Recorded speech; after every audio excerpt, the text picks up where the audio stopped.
Nous sommes situés très exactement au barrage de Génissia, un ouvrage qui a été mis en service en 1948 par la Compagnie nationale du Rhône.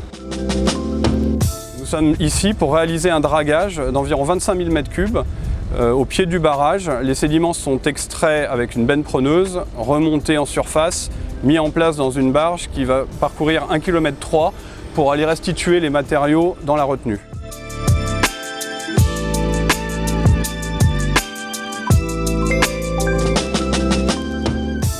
J'ai voulu m'engager pour être exemplaire dans la démarche. D'autre part, j'avais la curiosité de découvrir comment on pouvait structurer et quelles actions pouvaient être mises en place derrière le label RSE.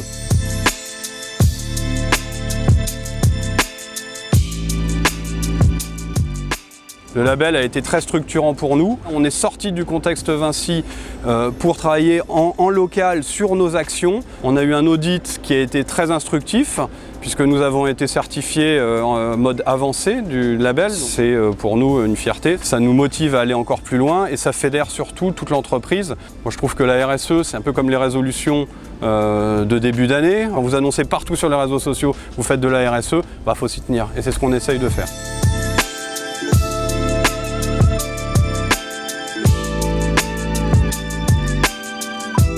Chaque manager est obligé de s'engager sur une dizaine d'actions par an. Donc on a en interne une RSE Box qui partage tout un tas de bonnes pratiques.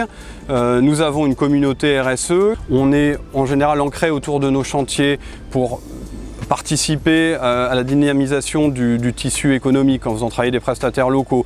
On intervient sur des réunions publiques avec les riverains, on fait des panneaux d'information, on va présenter les projets dans les écoles, on reçoit des élèves dans nos locaux et nous avons mis en parallèle une action en place que nous avons baptisée Pour des cours d'eau plus propres qui consiste à profiter de nos présences sur les cours d'eau pour ramasser les déchets flottants et même enlever les macro-déchets des sédiments lors des opérations de dragage.